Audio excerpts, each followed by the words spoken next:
Pada usia 41 tahun, Zizan Razak berdiri megah di puncak kekayaan dan kemasyhuran, satu simbol kejayaan mutlak dalam dunia hiburan Malaysia.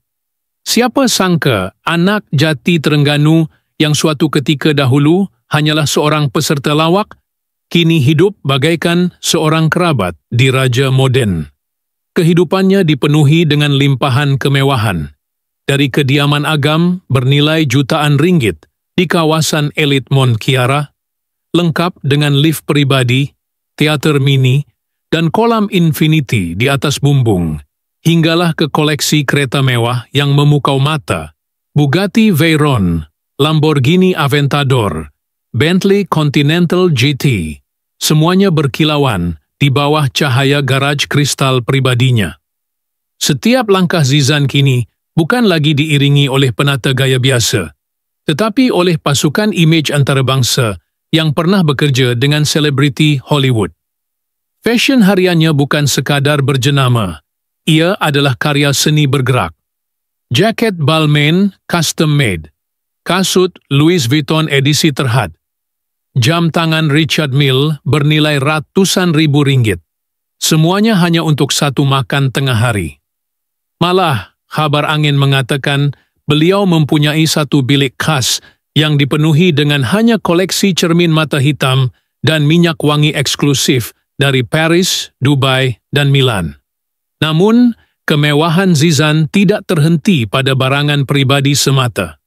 Gaya hidupnya mencerminkan seorang lelaki yang menikmati dunia dengan kedua-dua tangan terbuka. Percutian?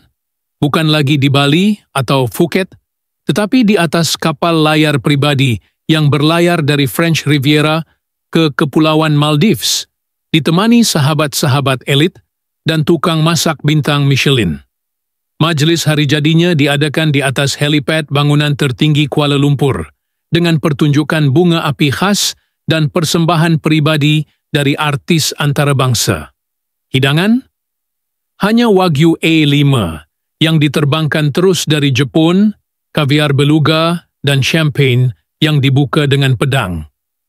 Akaun Instagram miliknya satu ketika dahulu penuh dengan gambaran hidup seperti dalam filem, swafoto dalam jet pribadi, rakaman detik eksklusif di acara fashion antarabangsa, rakaman video sedang memandu di jalanan Monaco, dan jamuan makan malam bersama tokoh-tokoh ternama.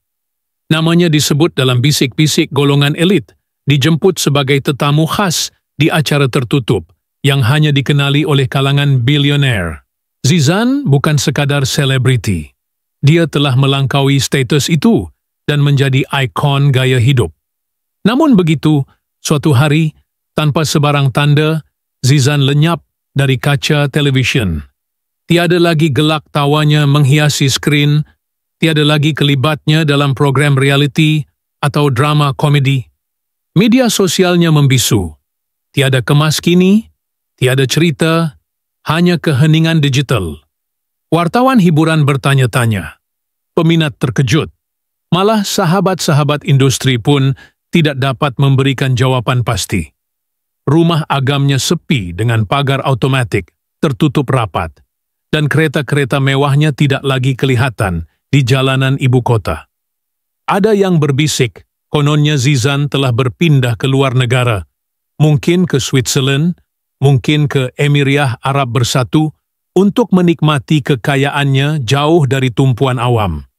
Ada pula yang mendakwa beliau sedang merancang sesuatu yang lebih besar, sesuatu yang akan menggoncang industri. Namun, semua itu hanyalah spekulasi. Yang pasti, dunia televisyen kehilangan satu figura ikonik yang pernah mendominasi pentas hiburan tanah air dengan gaya, jenaka, dan karisma tiada tandingan. Setelah hampir setahun tanpa sebarang jejak, spekulasi mengenai kehilangan Zizan Razak mula reda, seolah-olah seluruh negara secara tidak rasmi menerima bahawa ikon itu telah memilih untuk menghilangkan diri daripada sorotan lampu dunia hiburan. Namun pada suatu malam kelam di bulan Disember, satu undangan eksklusif mula beredar dalam kalangan individu terpilih di industri, sepucuk jemputan elegan berwarna hitam mat. dengan cetakan timbul berlapis emas, dihantar tanpa nama pengirim.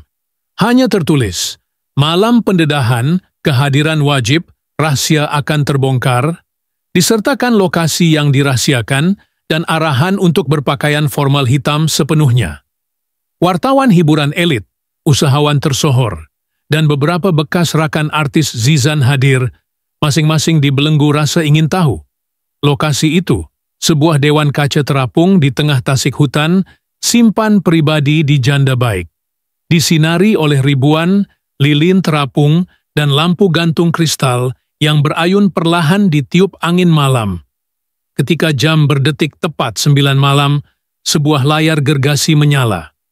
Detik itu, suara Zizan berkumandang untuk kali pertama setelah lenyap begitu lama. "Saya tidak hilang," ucapnya dengan nada tenang namun mendalam. "Saya menyepi karena saya perlu menyembuhkan diri." Video itu memaparkan Zizan duduk di sebuah villa di Tuscany, Itali. Wajahnya matang, tenang, dan jauh dari penat glamor.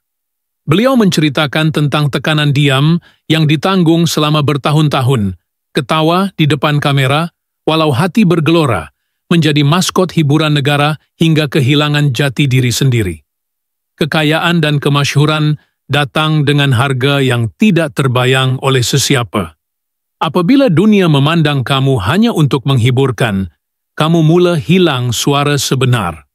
Beliau mengaku pernah berada di ambang kemurungan, merasa seperti hidupnya dikendalikan oleh sistem yang tamak akan populariti dan wang. Justeru, pada ulang tahun ke-40, dia membuat keputusan radikal untuk melepaskan semuanya, walaupun seketika. Menjual beberapa aset, memindahkan selebihnya ke satu amanah rahasia, dan berangkat ke luar negara dengan satu tujuan, mencari kembali jiwanya yang hilang. Namun, ini bukanlah akhir cerita.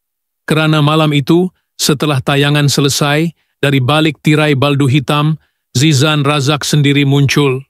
Pakaian serba hitam ringkas, wajah bersih tanpa secalit solekan, dan senyuman tulus yang tidak pernah kelihatan sebegitu damai sebelumnya. Hadirin berdiri, terpegun, tiada musik, tiada sorakan, hanya senyap yang berbicara lebih kuat dari kata-kata. Zizan melangkah ke hadapan dan mengangkat mikrofon.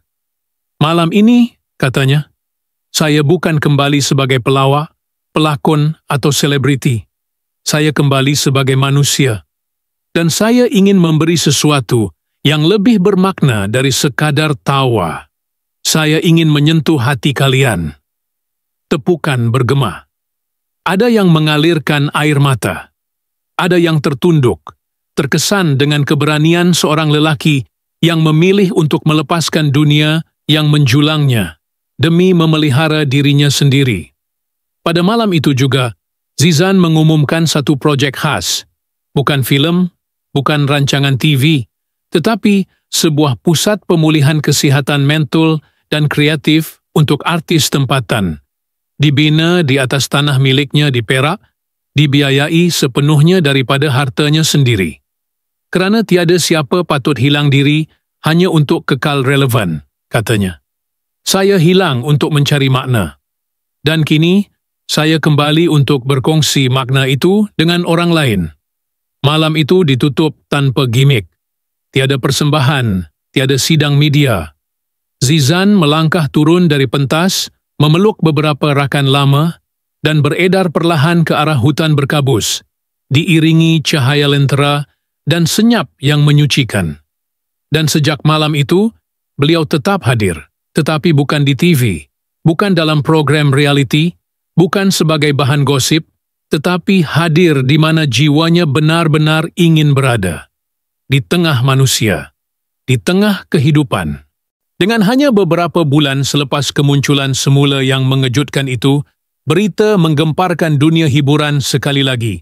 Sebuah rakaman video CCTV bocor ke media antarabangsa memperlihatkan sosok mirip Zizan Razak dalam perjumpaan rahsia dengan seorang hartawan misteri dari Rusia, dipercayai mempunyai kaitan dengan sindiket pemindahan aset berskala besar. Laporan menyebut sejumlah besar wang dari akaun luar pesisir telah digerakkan ke satu entiti tanpa nama hanya seminggu sebelum Zizan menghilang dahulu.